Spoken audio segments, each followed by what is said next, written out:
Welcome to Lecture 34, the Method of Undetermined Coefficients, or Please Save Me from Variation of Parameters. This lecture is one that you're really going to like because it's going to take that really ugly method of variation of parameters and propose an alternative way, which if you're clever, will allow you to solve these equations with much less work than you have to go into with variation of parameters. Okay, so I think everyone can agree that basically variation of parameters sucks. It's a cookbook method. It does work, but it's really painful to go through all the algebra. So the question is, can we find a simpler way? And the answer is yes, but it does require one to be clever in how one makes guesses that are sufficiently general that they will allow you to force the solution to the inhomogeneous problem. And it's a little bit hard to tell you exactly how you do this. You really have to see some examples and get some experience with doing this yourself. So the guesses are pretty straightforward. You know, if f of t is a polynomial in t, then we're going to try and guess a polynomial as the particular solution. If it's an exponential or an exponential times a polynomial, we'll guess exponentials times polynomials. If it's sines or cosines, we're going to guess sines or cosines, possibly with some extra factors of t, or polynomials in t times sines and cosines. And that's really where the main issue is, that because if there are multiple powers of d minus r in the polynomial p of d, then we have to add even higher powers of t to get non-zero results, because t times an exponential or t times an exponential times a cosine acted on by that operator d minus r to some power is going to give 0, and so we need to add enough powers of t so that when that operator acts on the function, it doesn't give 0. And if that doesn't sound clear to you right now, I hope it will become clearer as we go through some of the different examples. So pretty much the rest of this lecture is going to be going through different examples. In some sense, it's like a glorified problem of the week. And most of these lectures have been glorified problems of the week. This is really the way differential equations works. You learn how to do it by doing it and by seeing examples. So here's the example that we're going to start. It's going to be the exact same as in the last lecture. The fourth derivative minus 16 acting on y is equal to cosine t. And we're going to guess that the particular solution is some number times cosine t, because f is equal to cosine t.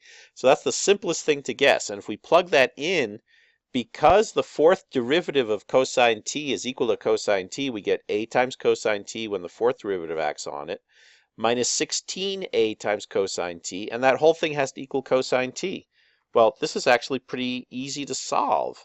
We're going to get a minus 16 a, or minus 15a is equal to 1, or a is minus 1 over 15. So our particular solution is minus 1 over 15 cosine t. And that's exactly the same answers we got before, but here it took 2 lines of algebra as opposed to 3 slides of algebra, which is what it took the last time. So it's a much better method if one can make it work.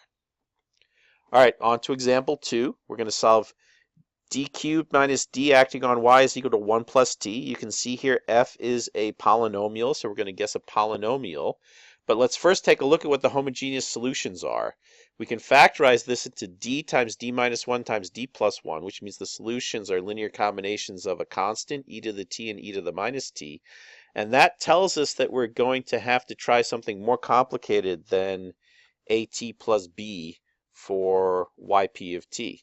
I mean, at plus b is the most obvious thing to guess, but because p of d acting on b gives 0, we have to be slightly more complicated and add an extra power of t. So we're going to guess at squared plus bt. And let's see if we can force that to work. So let's plug in. We're going to find p of d acting on that yp. Well, the third derivative acting on that just obliterates it. And then the first derivative is going to give me, with a minus sign, is going to give me minus 2at minus b, and that's supposed to equal 1 plus t. So I just set minus 2a equals 1, and I set minus b is equal to 1, and I get a is minus a half and b is minus 1.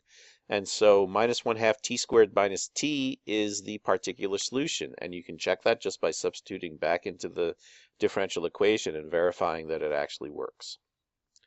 All right, example 3. We're going to solve d squared minus 5d plus 6 acting on y is equal to e to the 2t plus cosine t. So this is a case where f of t is some exponentials plus it's also some cosines.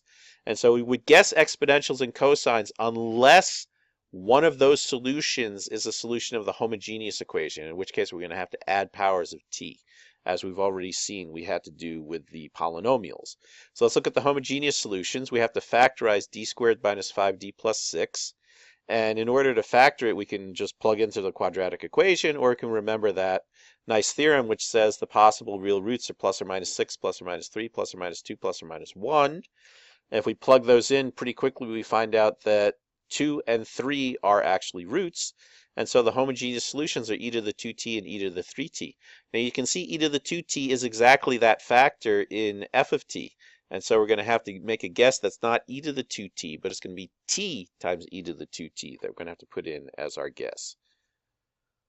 So for our particular solution, noting that we have this one homogeneous solution, we're going to make the following guess. A t e to the 2t plus b cosine t. And we're going to add in a c sine t. And the reason why we're going to add a c sine t is because when I take a derivative of cosine, it's going to equal sine. And you can see that polynomial does not have just even powers. So if it was even powers, then the second derivative of a cosine is always proportional to a cosine. But a first derivative or an odd derivative will be proportional to a sine. So I'm going to need that sine t in there in order to make the derivatives work. And if you like, we could have also used e to the plus or minus it instead. And if you want to see how that works, go take a look at the lecture notes because it's worked out in detail for you there.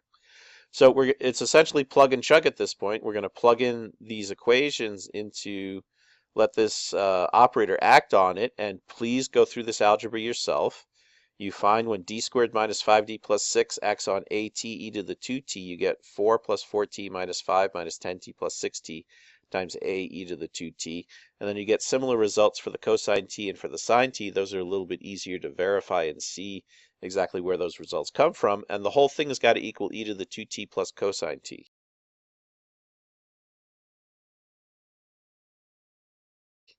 So we're going to set the appropriate coefficients equal to one another. You can see that the minus 10t plus 6t plus 4t cancels from that first factor, and I just get minus a e to the 2t is equal to e to the 2t, so minus a is equal to 1, or a is equal to minus 1. And then similarly, we're going to find 5 times b minus c is equal to 1, and 5 times b plus c is equal to 0. That tells me c is equal to minus b. And when I plug that in, I can find that b is equal to 1/10, and then of course c is equal to minus 1/10. And so we get our particular solution is minus t e to the 2t plus 1/10 cosine t minus sine t.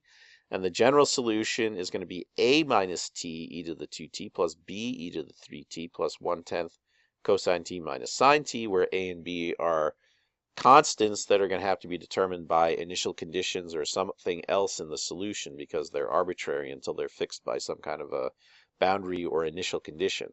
And once again, I hope you agree, this, even though it was a little bit more complicated, it's still much better than variation of parameters in trying to solve this solution. Okay, example 4. This one's a little bit more messy in terms of the algebra. You'll see why that's occurring in just a moment. But we have this quadratic operator, quadratic polynomial, acting on y is going to equal t cosine 2t plus sine 2t. So let's take a look at the homogeneous solutions, and we have to factorize this, or we just use the quadratic equation. And we find that the roots are minus 1 plus or minus I. And so we get d plus 1 minus I and d plus 1 plus I. And so we can form the homogeneous solutions. They're going to be e to the minus t times cosine t and e to the minus t times sine t are the two forms that we're going to have. So for yp, we're going to just get a cosine 2t plus b sine 2t plus c t cosine 2t plus dt sine 2t. And we're adding those extra sine and cosine terms times a t or not times a t because there are odd numbers of derivatives, and so we've got to have to worry about that as we work this out. And now when we plug it in, lots of algebra. I'm not going to read through what the equations are, but please take out a pencil and paper, pause this video, and go ahead and work out and make sure you can work out those derivatives and get the result here.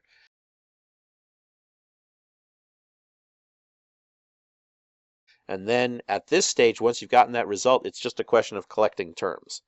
So as we collect the terms, you find there is no simple way of solving this equation, so we're going to actually use row reduction to do it. And you should verify that the top equation can be rewritten in this form: minus 2 times this matrix times the vector ABCD is equal to 0, 1, 1, 0. That's a particular ordering that has been taken, and you should verify that you can get that ordering. The ordering has been taken because we nearly have a lower triangular matrix here. We just have to do 2 subtractions in order to get it into that nice upper triangular form. So let's go ahead and do this row reduction and work out exactly what the lower triangular matrix is going to look like. So here we have the row reduction problem. You can see we have to multiply the first row by 2 and subtract it, or minus 2 and add it to the second. And then we get this matrix. And then we have to take the third one, we have to multiply it by minus 2 and add it to the fourth. And then we get this matrix here. And now we do back substitution.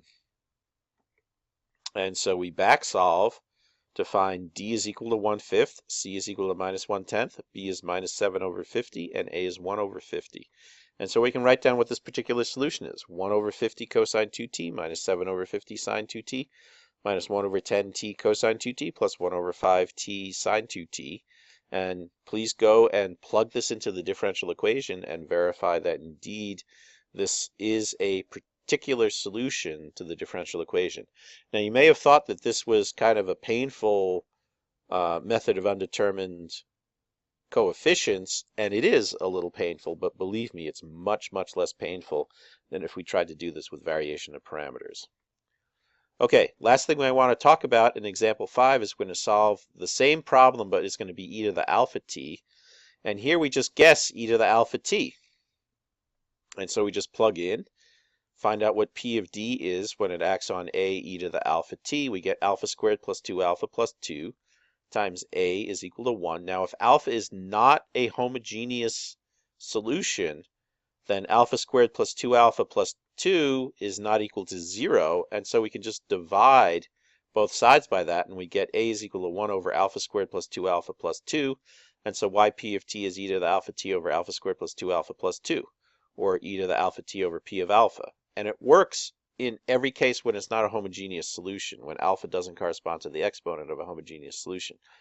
If it does, then we're going to have to add extra powers of t as we did before and force it to work, and so it gets quite a bit more complicated in the situation where that polynomial vanishes because we actually have a homogeneous solution. Okay, that's it. I hope you like this method of undetermined coefficients. Very powerful. You have to be clever in the way you make your guesses. Remember, if you have cosines, you're almost certainly going to have to put a sine in. If you have t times a cosine, almost certainly you have to put t times a sine. If you have homogeneous solutions, you have to think about adding powers of t in order to make things work. But other than that, and sometimes having to use row reduction to solve the final set of equations because they're complicated, it's a pretty straightforward method, and it's a pretty easy one to use, and I hope it's one that you will remember as you have to solve differential equations in the future, because this one really saves you a lot of time. And that's all that we have for this lecture.